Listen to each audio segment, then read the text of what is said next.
आज मेरी शादी सोनाली नाम की एक लड़की जो बहुत ही ज़्यादा सुंदर थी उसके साथ हुई थी। वह न सिर्फ सुंदर थी बल्कि जवान भी थी और मेरे दोस्त कहते थे कि अपने से छोटी उम्र की लड़की से शादी करने के बहुत ज़्यादा फ़ायदे होते हैं। मुझे खुशी हुई क्योंकि मेरी पत्नी सुंदर थी और मुझे हमेशा से इस पत्नी चाहिए थी। जवान भी थी। मेरी माँ ने ही इसको मेरे लिए पसंद किया था। मेरी माँ भी जब रिश्ता देख रही थी तो यही कहती थी कि लड़की सेहत के हिसाब से अच्छी होनी चाहिए, ठीक होनी चाहिए, शरीर में जान होनी चाहिए, जवान होनी चाहिए।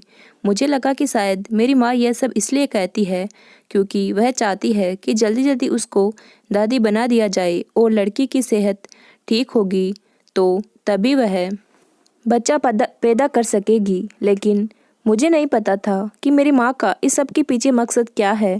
वह तो मुझे तब पता चला जब शादी को न जाने कितने दिन गुजर गए। पर जब मेरी पत्नी रात होते ही मेरे कमरे में आने के बजाय मेरी माँ के कमरे में चली जाती और मैं तो बाहर बैठा मुँह ही देखता रह जाता।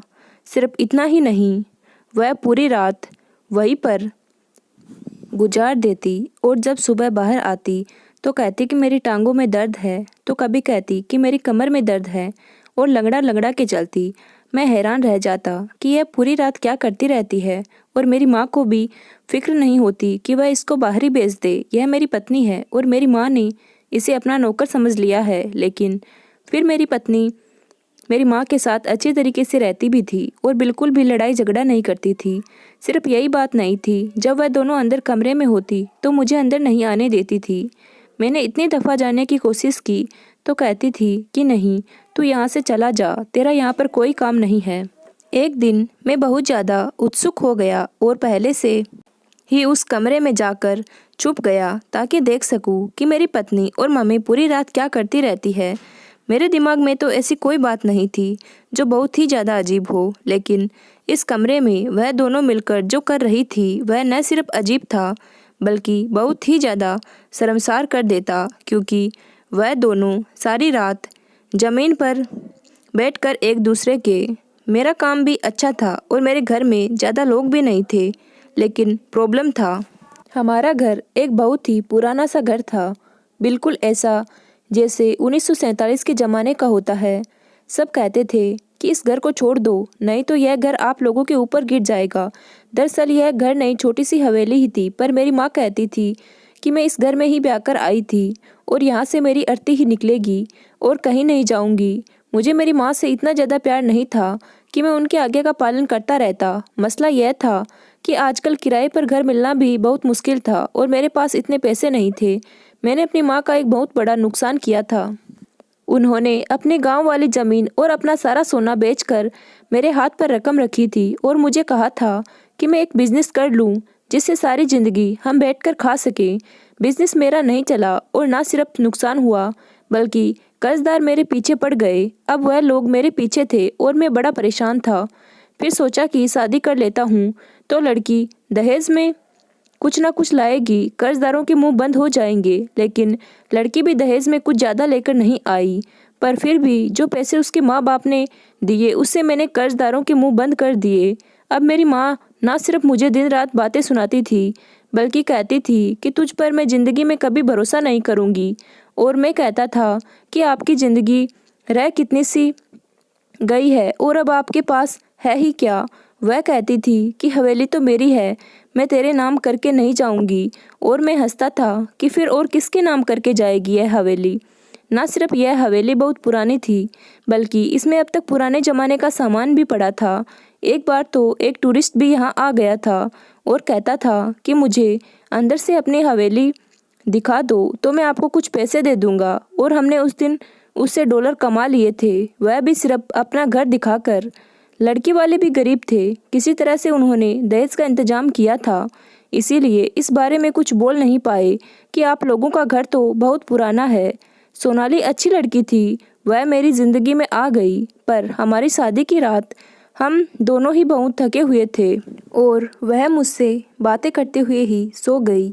मुझे उसकी यह हरकत भी अच्छी लगी और मैंने कहा कि सारी ज़िंदगी पड़ी है एक दूसरे के साथ समय बिताने के लिए, बेचारी थक गई होगी। सुबह वह अपने घर वालों के पास गई। यह भी हमारी रस्म थी। उसके बाद शाम को वापस आ गई तो शाम में ही मेरी माँ ने मेरी पत्नी को कहा कि तुम्हारी शादी ब्याह के फंक्शन में बहुत ज़्यादा थक गई हूँ, मेरी टांगों में बहुत दर्द है, रात को मेरे कमरे में आ जाना और आके मेरे पाँव दबा देना। सोनाली को इस बात से कोई दिक्कत नहीं थी। उसने कहा कि जी मम्मी जी, मैं आ जाऊंगी। लेकिन मैंने कहा कि आज की रात तो हमारी रात थी, अब तुम वहाँ जा रही हो। तो उसने कहा कि वह भी तो आप ही की मम्मी है, मेरी तो नहीं है, और अभी शुरू शुरू के दिन है, अगर मैं उनकी बात नहीं मानूंगी तो उनके दिल में मेरे लिए जहर पनपने लगेगा। आधे घंटे तक वापस आ जाऊंगी। मैंने कहा कि ठीक है, आधे घंटे तक तुम्हारी दूरी बर्दाश्त कर लूँगा। और दिल में भी यही सोचा था कि अच्छी बात है, मेरी पत्नी अगर मेरी माँ की सेवा करती है तो मुझे उसे रोकना नहीं चाहिए, नहीं तो घर का माहौल ख़राब होगा और परेशानी मुझे ही होगी। पर यह क्या कि मेरी पत्नी कमरे में गई और वापस आने का नाम ही नहीं ले रही थी। यहाँ तक कि 2 से 3 घंटे गुजर गए। मैं अपनी माँ के कमरे की तरफ गया। यह हवेली थी तो कमरे काफ़ी दूर दूर बने हुए थे। मेरा कमरा एक कोने में था तो उनका दूसरे कोने में था। मैंने देखा कि अंदर से कोई आवाज़ ही नहीं आ रही थी। ऐसा लगता था कि वह दोनों सो गई थी, इसीलिए मैंने उनको जगाना जरूरी नहीं समझा। ऐसा लग रहा था कि उन्हें जगाऊंगा तो अजीब सा लगेगा। मैं वापस आकर अपने कमरे में सो गया। सुबह मेरी पत्नी जब कमरे से बाहर निकली तो उसकी तबीयत बहुत ख़राब लग रही थी। इससे पहले कि मैं उससे पूछता कि तुम रात को वापस क्यों नहीं आई, मेरी माँ ने कहा कि इसकी तबीयत अचानक से ख़राब हो गई थी तो यह मेरे कमरे में ही सो गई। मैंने कहा कि अगर तबीयत ज़्यादा ख़राब थी तो मुझे बता देते। तो कहने लगी कि नहीं, इतनी भी ख़राब नहीं थी, और फिर मैं भी तो उसकी कुछ कुछ लगती हूँ। मैंने उसकी नज़र उतारी तो वह ठीक हो गई और बस उधर ही सो गई। मेरी पत्नी के चेहरे से लग रहा था कि जैसे बात कुछ और है। मैं सवाल उससे करता था, जवाब मेरी माँ देती थी। बाद में मैंने उससे पूछा भी तो उसकी जगह मेरी माँ जवाब देती थी। उसने कहा कि जैसा मम्मी जी कह रही है वैसा ही है। मेरी तबीयत खराब हो गई थी। यह दिन भी इसी तरह गुजर गया। फिर 1-2 दिन ऐसे थे कि जिसमें मैं अपनी बीवी के साथ समय गुजारना चाहता था, लेकिन मुझे भी समय नहीं मिल रहा था क्योंकि कर्जदार पहले ही मेरे सर पर थे। अगर मैं समय से जाया करता तो फिर मैं बहुत बड़ी मुश्किल में फंस जाता।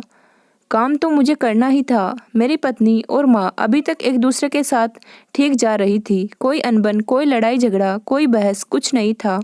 मैं चाहता था कि घर का माहौल ऐसा ही रहे। लेकिन रात हुई तो फिर मेरी माँ ने कहा कि सोनाली, आकर जरा मेरे पाँव दबा दे। मैंने कहा कि जल्दी वापस आना, आज तो आ ही जाना। उसने कहा कि आज तो मैं जल्दी आ जाऊंगी, पर आज भी वह वापस नहीं आई। मुझे गुस्सा आया और मैं अपनी माँ के कमरे की तरफ ही चल दिया। मैंने कहा कि मेरी माँ ने भी तो अपनी ज़िंदगी गुजारी है बाबूजी के साथ। उनकी ज़िंदगी बड़ी अच्छी गुजरी है। उनको यह नहीं पता कि 2 लोगों की शादी हो जाती है तो एक दूसरे के साथ समय भी बिताना होता है। कहाँ गई वह माँ जो बहू को पकड़कर खुद बेटे के कमरे में छोड़कर आती है कि बहू, तुम मेरे बेटे को खुश रखना। यहाँ पर मेरी माँ मेरी पत्नी को अपने कमरे में बुला लेती है और उससे सेवा करवाना शुरू कर देती है। मैंने अपनी माँ के कमरे के दरवाजे पर दस्तक दी, लेकिन अंदर से कोई आवाज़ ही नहीं आई। थोड़ी देर के बाद मैंने ज़ोर ज़ोर से दरवाज़ा पीटना शुरू कर दिया क्योंकि मुझे गुस्सा आ रहा था। तो मेरी माँ ने कहा कि सो गई है तेरी पत्नी, तू भी जाकर सो जा, बेशर्म कहीं का। मैं यह सुनकर हैरान रह गया कि इसमें मेरी क्या गलती थी। मेरी पत्नी है, अगर मैं उसे अपने कमरे में बुलाने के लिए आया तो क्या गलती कर दी मैंने। अगर किसी दिन मेरी पत्नी मेरी माँ के कमरे में नहीं भी जाती तो उसी दिन उसकी तबीयत खराब हो जाती। उसकी टांगों में बहुत ज़्यादा दर्द रहता था, कमर में दर्द रहता था। एक दिन तो मैंने देखा कि उसके हाथों में भी दर्द था। मैंने कहा कि तुम क्या अपने घर से बीमारी लेके आई थी? तो कहने लगी कि क्या मतलब है आपका, आपको मैं बीमार लगती हूँ? मैंने कहा कि बीमार नहीं लगती तो और क्या लगती हो। जब भी मैं तुमसे कोई प्यार की बात करने की कोशिश करता हूँ तो तुम कहती हो मेरी तबीयत खराब है, मेरी कमर में दर्द है। पूरा दिन क्या करती रहती हो? हमारे घर में न तो कोई बच्चे हैं न ही ज़्यादा लोग हैं। घर को एक बार साफ करो तो फिर 4-5 दिन साफ रहता है। 3 लोगों का खाना पकाना कौन सा मुश्किल है? अगर तुम कहती हो तो खाना भी मैं बाहर से ले आऊँगा, लेकिन तुम्हें भगवान का वास्ता है कि मेरे पास आ जाया करो। अब क्या मुझे अपनी ही पत्नी के सामने हाथ जोड़ने पड़ेंगे? मेरी पत्नी इस बात पर बड़ी परेशान लग रही थी। मुझे उसकी आंखों में अजीब सा दुख और परेशानी नज़र आ रही थी, जैसे वह खुद बहुत मजबूर है। मैंने कहा कि क्या बात है? तो कहने लगी कि कुछ नहीं, मैंने अपनी पत्नी के सामने अर्जी लिखकर डाली थी, लेकिन मेरी सुनवाई नहीं हुई। उसने मेरी बात नहीं मानी। एक दिन मैंने उससे कहा कि माँ तुम्हें बुलाती रहे, तुम कह दो कि मेरी तबीयत खराब है, तो उसने कहा कि नहीं, मैं ऐसा नहीं कह सकती हूँ। नहीं तो बहू हो जो अपनी सासू माँ के लिए इतना परेशान हो रही है। लड़कियां तो शादी के पहले महीने में ही अपना असली रंग दिखा देती है। तुम भी पूरी बहू बन जाओ। तो उसने कहा कि आप कैसी बातें कर रहे हैं? मुझे इस घर में आपकी माँ के साथ ही रहना है। आप तो सुबह जाते हो, रात को आते हैं, पूरा दिन तो मुझे उनके साथ रहना होता है। अगर मैं उनके साथ अच्छे तरीके से नहीं रहूँगी तो मेरे लिए मुश्किल होगी। बस मुझे करने दो जो मैं कर रही हूँ। जब मैं अपनी पत्नी का इंतज़ार में रातों का जाग रहा था तो मुझे कहीं से पत्थर तोड़ने की आवाज़ आती थी। एक दिन मैंने बाहर निकल तो पड़ोसी वाले घर बना रहे थे। मैंने कहा कि मेरे लिए यही रह गया है कि बस मैं रात को पत्थर तोड़ने की आवाज़ ही सुनता रहूं और अपनी पत्नी का इंतज़ार करता रहूं। मुझे रोज़ पत्थरों की आवाज़ आती थी। अब तो मैंने सोचा था कि मैं उन लोगों से कहूँगा कि आप लोग रात के समय काम क्यों करते हो, दिहाड़ी पर काम क्यों नहीं करते। अजीब लोग थे। आजकल के घर बनाने की इतनी जल्दी थी कि दिन को भी काम करते और रात को भी मज़दूरों से काम करवाते। इतने भी किसी को जल्दी होती है क्या? सोचा तो मैं भी यही था कि मेरा बिजनेस चल जाएगा तो मैं इस हवेली को तोड़कर यहाँ पर अच्छा सा घर बनवाऊँगा। अब तो हमारी पूरी गली में ही नए नए घर बन गए थे। बीच में हमारा घर ही अजीब सा और खौफनाक सा लगता था। ऐसा लगता था कि भूत बंगला है। अब मेरे पास एक ही चारा था कि मैं अपनी माँ से बात करता हूँ। मैंने उनसे बात की। मैंने कहा कि मम्मी, यह सोनाली को रात को क्यों अपने कमरे में बुला लेती हो? मेरी माँ तो पहली बात पर ही ऐसे गुस्से हो गई कि जैसे मैं यही बात बार बार कर रहा हूँ। कहने लगी कि बूढ़ी औरत हूँ, मेरी टांगे जवाब दे रही है, तो तेरा इस दुनिया में था नहीं। लोगों के घरों में काम करके मैंने तुझे पाला, ज़मीन खरीदी, जेवर बनाया, वह सब भी तूने लुटा दिया। अब अगर मैं तेरी बीवी से अपने पेट दबा लेती हूँ तो इसमें भी तुझे आपत्ति है? इतना दर्द होता है मुझे कि नींद नहीं आती। पेट दबाती है तो नींद आ जाती है, फिर उसको नींद आ जाती है तो वह भी वहीं पर सो जाती है। जाकर अपनी पत्नी से बात कर, मेरा दिमाग न खराब कर। मैं तो शादी करके फंस गया था, न इधर का रहा न उधर का रहा, दोनों औरतों के बीच में मेरा सैंडविच बन गया था। मैंने अब भगवान की ओर देखा और कहा कि तू ही मेरी मदद कर। शाम हुई तो मेरी पत्नी को चक्कर आ गए और वह बेहोश हो गई। मेरी माँ कहने लगी कि लगता है कोई खुशखबरी है, और मैं दिल में सोचने लगा कि खुशखबरी क्या हवा में आएगी? कोई खुशखबरी नहीं है, वैसे ही तबीयत खराब हो गई होगी। मैं अपनी पत्नी को डॉक्टर के पास ले जाना चाहता था, लेकिन मेरी माँ कह रही थी कि डॉक्टर के पास ले जाने की ज़रूरत नहीं है, अभी ठीक हो जाएगी। उसने मेरी पत्नी के चेहरे पर पानी के छींटे मारे, उसे लाल मिर्च भी सुंघाई, पुदीने के पत्ते भी सुंघाए, लेकिन वह उठ ही नहीं रही थी। ज़्यादा ही बीमार हो गई थी शायद। अब मैंने कहा कि फिर इसको कुछ हो गया तो मेरी पत्नी मेरी जिम्मेदारी है। मैं उसे डॉक्टर के पास ले गया। हमारे मोहल्ले में करीब एक लेडी डॉक्टर बैठती थी। वहाँ जाकर मेरी पत्नी को होश आ गया तो मैंने कहा कि चेकअप करवा लेते हैं, अब आए हैं तो पता चले कि यह सब हुआ क्यों है था। पर वह कहने लगी कि नहीं नहीं, मैं नहीं जाऊँगी। डॉक्टर ने उसका चेकअप किया और जब वह बाहर आई तो डॉक्टर ने मुझे अजीब सी नज़र से देखा। कहने लगे कि आजकल के मर्दों को तो कोई हल नहीं है। मैंने कहा कि क्यों डॉक्टर, क्या हुआ? तो कहने लगी कि तुम्हें पता होना चाहिए कि क्या हुआ है। अरे, अपनी शक्ल तो तुम्हारी ऐसी है, पत्नी तुम्हें भगवान ने सुंदर दी है, इसका मतलब यह है कि जान ले लेगी लड़की की। मैं हैरान रह गया। मैंने कहा कि लेकिन मैंने किया क्या है?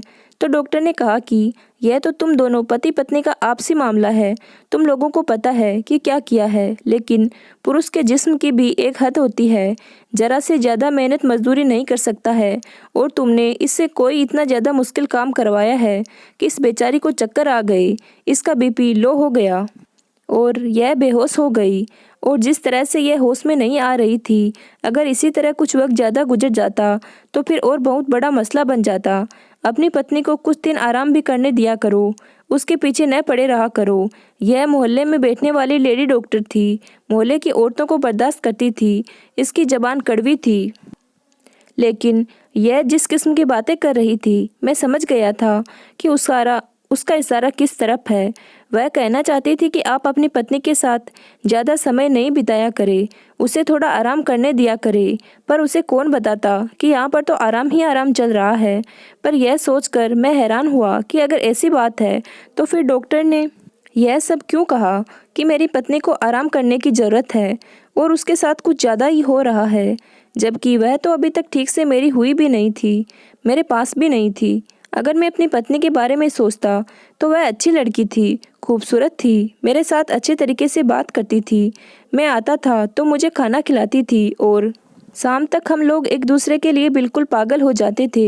लेकिन जैसे ही रात होती तो मेरी माँ उसे अपने कमरे में बुला लेती थी और आजकल मैं देख रहा था कि मेरी पत्नी के चेहरे पर अजीब सा डर था। वह हमेशा डरी डरी रहती थी। एक दिन मुझे कहने लगी, आपको मुझसे कितना प्यार है? तो मैंने कहा, बहुत ज़्यादा। तो उसने कहा, फिर भी कितना बताइए ना। मैंने कहा, क्यों पूछ रही हो? तो कहती है कि आप कहीं मुझे छोड़ तो नहीं दोगे। मैं उसे क्यों छोड़ता? वह पता नहीं इस तरह का सवाल क्यों कर रही थी। मैंने उसे कहा कि नहीं, मैं तुम्हें कभी नहीं छोड़ूंगा। लेकिन वह हमेशा डरी रहती थी, मेरी माँ से भी डरती थी। एक दिन फ़ोन पर किसी से बात कर रही थी और मैं जानता था कि अपनी माँ से बात नहीं कर रही थी, शायद अपनी किसी सहेली से बात कर रही थी। कह रही थी कि मेरी सासू माँ ने मुझे बहुत तंग कर रखा है, मैं बहुत परेशान हूँ और मुझे यह समझ नहीं आती कि मेरा इस घर में वक्त कैसे गुजरेगा। यह तो मेरा पति अच्छा है, नहीं तो अभी तक हमारा रिश्ता भी दांव पर लग जाता। यह बात सुनकर मैं हैरान रह गया कि हमारा रिश्ता दांव पर कैसे लग सकता था। वह ऐसी बातें क्यों कर रही थी? जैसे ही मैं कमरे में आया उसने फ़ौरन फ़ोन बंद कर दिया। मैंने कहा कि क्या बात है, किससे बात कर रही थी, फ़ोन क्यों बंद कर दिया? बात कर लेती। तो कहने लगी कि मैं अपनी माँ से बात कर रही थी। मेरी पत्नी मुझसे झूठ क्यों बोल रही थी?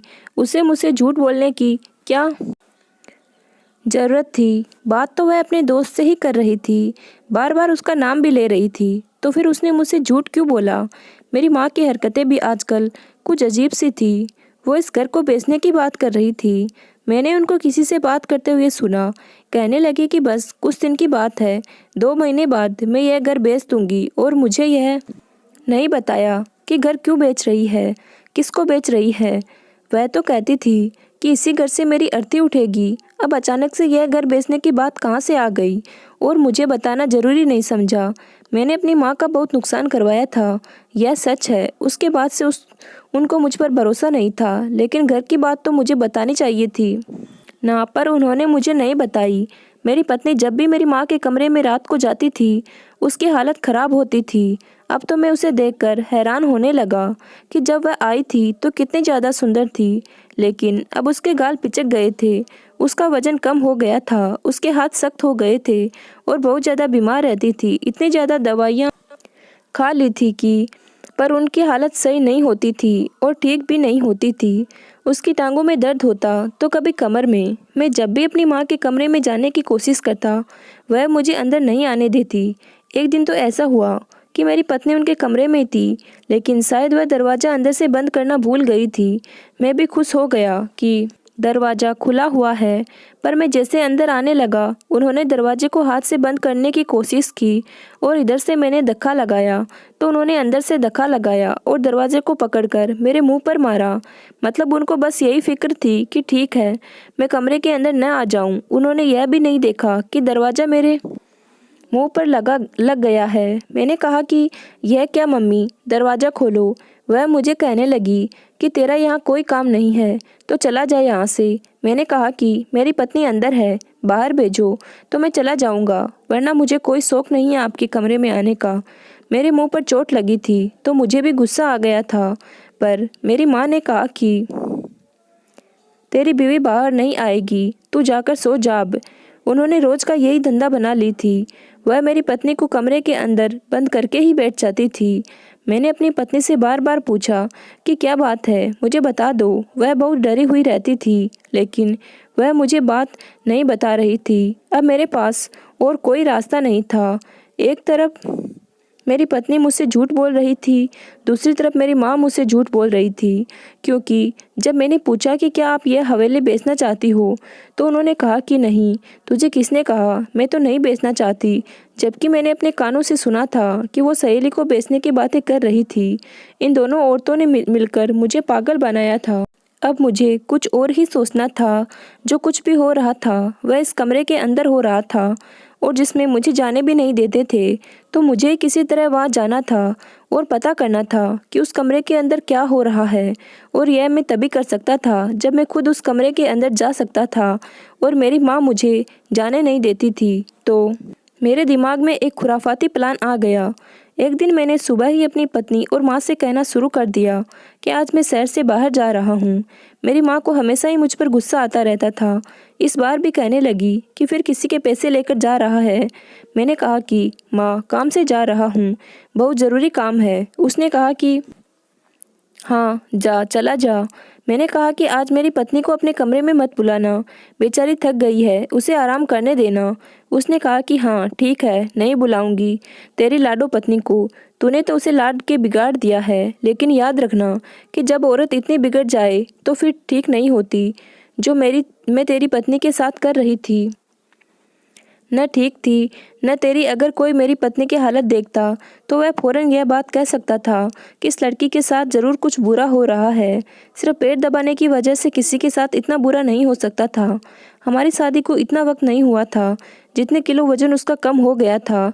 बात कुछ और ही थी जो मेरी माँ छुपा रही थी। मेरे प्लान में सिर्फ यह नहीं था कि मैं झूठ बोलता कि मैं दूसरे शहर जा रहा हूँ, रात वहाँ पर गुजारूंगा और खुद कमरे में छुप जाता, बल्कि मैंने अपनी मौसी को भी फ़ोन कर दिया और कहा कि आप आज हमारे घर आ जाना, आपकी दावत है। लेकिन यह बात मेरी माँ से न कहना कि मैंने आपको फ़ोन किया था। तो वह कहने लगी कि इस तरह तो तेरी माँ मेरे गले पड़ जाएगी। लेकिन मैंने कहा कि मौसी, मुझे बड़ा ज़रूरी काम है, आप मेरी मदद करो तो फिर मैं भी आपको कुछ न कुछ लेकर दूंगा। मेरी मौसी बड़ी लालची औरत थी। उसने कहा कि ठीक है, और वह घर आ गई। जैसे ही वह घर आई, मैं तो पहले से ही घर के अंदर छुपा हुआ था। मेरी पत्नी और माँ उसकी सेवा में लग गई, उसके लिए खाना बनाने में लग गई, और मैं जाकर अपनी माँ के कमरे में छुप गया। मैंने अपनी माँ के कमरे में पहले भी आ चुका था, लेकिन आखिरी दफ़ा कब आया था मुझे याद नहीं था। और कहते हैं कि जब यहाँ पर राजा महाराजा रहते थे तो यह उनकी खिदमतगाह थी, जहाँ पर वह अपनी रानियों के साथ रहते थे। इस घर की दीवारों के रंग कब से खराब हो चुके थे। एक बार हमने ठीक करवाए थे, पर किसी फिर से खराब हो गए, इसीलिए दीवारों पर बड़े बड़े पर्दे लगाए गए थे। मुझे नहीं पता था कि मेरी माँ जल्दी कमरे में आ जाएगी, लेकिन शायद वह कमरे से कोई चीज़ उठाने के लिए आई और मुझे फ़ौरन से छुपना पड़ा। तो मैं एक पर्दे के पीछे छुप गया। मुझे पता था कि यह जगह छुपने के लिए अच्छी नहीं है, शायद मुझे इससे ज़्यादा अच्छी जगह पर छुपना चाहिए था। लेकिन मैं और क्या करता, मेरे पास और कोई रास्ता नहीं था। मेरी माँ ने पूरी ज़िंदगी इस कमरे में गुजारी थी, उसे बेवकूफ़ बनाना इतना आसान नहीं था। बस मैं ऐसी जगह पर छुप गया और भगवान से प्रार्थना करने लगा कि मेरी माँ पहले ही मुझ पर विश्वास नहीं करती थी, और इसके बाद तो वह मुझ पर बिल्कुल भी विश्वास नहीं करती और शायद मुझे घर से भी निकाल देती। मैं यहीं पर छुपा रहा। जैसे ही शाम हुई, मेरी माँ कमरे में आई और फ़ोन पर किसी से बात करने लगी।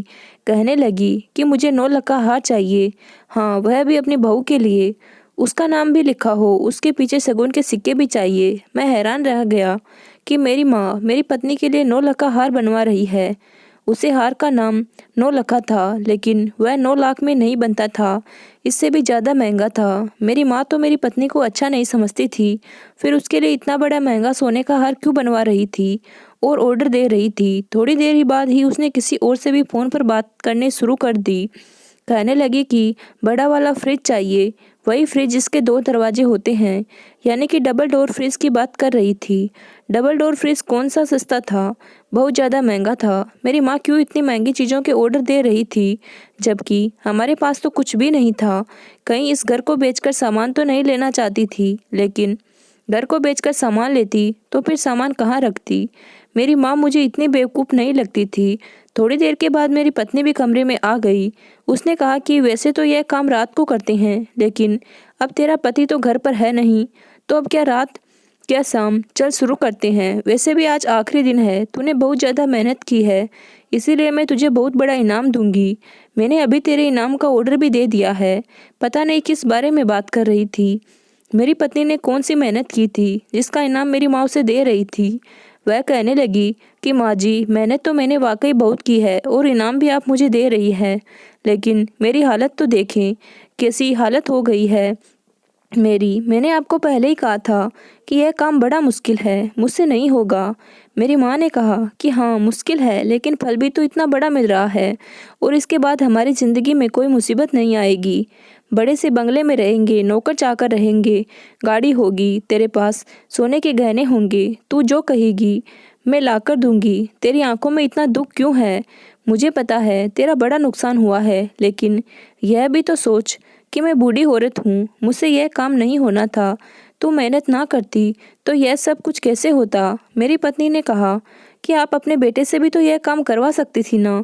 तो मेरी माँ और कहने लगी कि नहीं, मुझे उस पर बिल्कुल भी भरोसा नहीं है।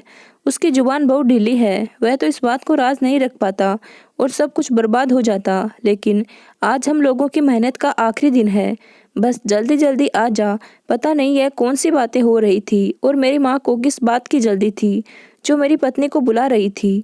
जब मेरी पत्नी ने हाथ में एक फावड़ा उठा लिया तो मैं हैरान रह गया कि इस कमरे में फावड़े का क्या काम है। उसके बाद इस कमरे में जो हुआ वह देखकर तो मेरी आंखें फटी की फटी रह गई।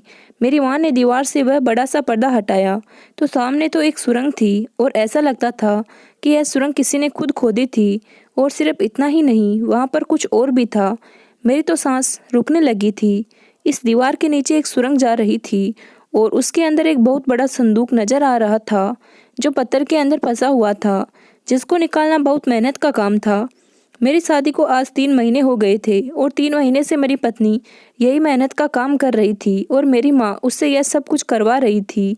यह हवेली बहुत पुरानी थी और शायद मेरी माँ को पता था कि इस हवेली में सोने के गहनों से भरा एक संदूक है।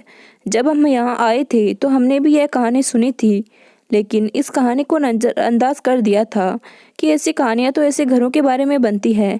लेकिन मुझे नहीं पता था कि मेरी माँ वाकई संदूक तक पहुँच जाएगी और उसने इस संदूक को निकालने का काम मेरी पत्नी से करवाया था। तभी तो मेहनत मजदूरी कर करके उसकी यह हालत हो गई थी। अब मैं सामने आ गया तो वह दोनों हैरान रह गई। मैंने कहा कि उसे मुझे सब कुछ पता चल गया है। उन्होंने कहा पता चल गया है तो अपनी जुबान बंद रखना, क्योंकि हमसे संदूक तक पहुंच गए हैं और इसके अंदर बहुत सारे गहने हैं। अगर तूने यह बात किसी को बताई तो बहुत बुरा होगा, हमारे घर पर हमला भी हो सकता है। मैंने अपनी पत्नी के हाथ से फावड़ा ले लिया और कहा मैं निकालता हूँ संदूक को। आपको यह बात मुझे बतानी चाहिए थी। मेरी पत्नी से मेहनत क्यों करवाई? तो मेरी माँ ने कहा अगर तुझे बताती तो तू यह बात किसी और को बता देता, इसीलिए तेरी पत्नी से मेहनत करवाई, क्योंकि मैं तो नहीं कर सकती थी। मैंने कहा इतना भी आपको भरोसा नहीं था मुझ पर? माँ क्या बात करती हो? वह कहने लगी कि मुझे अब भी तुझ पर भरोसा नहीं। तू चला जा यहाँ से, तेरा इसमें कोई हिस्सा नहीं है। मैंने कहा मैं नहीं जाऊँगा, मेरा इसमें हिस्सा है। मैं जिद करने लगा तो मेरी माँ भी मजबूर हो गई और मेरी मदद के लिए तैयार हो गई। मैंने फावड़ा मारा। वाकई यह काम बहुत मेहनत का था। अब समझ आया कि मेरी पत्नी का इतना वजन इतनी जल्दी क्यों कम हुआ था। उस संदूक को तो बाहर निकाल लिया था, लेकिन अब यह नहीं पता था कि इसके अंदर वाकई सोना था या नहीं। पर वह संदूक बहुत ज़्यादा भारी था। हम तीनों को उसे उठाना पड़ा और अब संदूक को खोला तो हैरान रह गए। उसमें तांबे और लोहे के बर्तन थे और उन बर्तनों के अंदर पुराने ज़माने के कुछ गहने और थोड़े से सोने के सिक्के थे। इतने पैसे नहीं बनते थे इन चीज़ों के जितने मेरी माँ ने समझ रखे थे कि वह यह घर भी बेच रही थी और लाखों के गहने बनवा रही थी। मेरी पत्नी ने तो रोना शुरू कर दिया। उसने कहा मेरी इतनी सारी मेहनत बेकार हो गई। यह तो इतनी ज़्यादा नहीं है, इन बर्तनों का क्या? मैंने कहा यह बर्तन भी बिक जाएंगे। मैं अपनी पत्नी को तसल्ली देने लगा और मेरी माँ ने अपना सिर झुका लिया, क्योंकि उसने सोचा था कि यह संदूक सोने से भरा होगा और हमारी सारी ज़िंदगी हमें पैसा नहीं कमाना पड़ेगा, क्योंकि जब हमने इस संदूक के सारे गहने और सोने को निकाला तो वह लाखों रुपए बने, करोड़ों नहीं। और लाखों भी इतने ज़्यादा नहीं थे। बस हम लोगों ने फिर यह हवेली भी बेच दी और थोड़े पैसे साथ मिलाकर एक छोटा सा घर ही खरीद पाए। उसके बाद भी हम बिजनेस नहीं बना सके। मेरी पत्नी के साथ वाकई बहुत बुरा हुआ। उसने कहा कि मैंने भी लालच किया था, इसीलिए मुझे लालच की सज़ा मिली है। आप लोग बताएं कि सज़ा किसको मिली और सबसे ज़्यादा बुरा किसके साथ हुआ। धन्यवाद।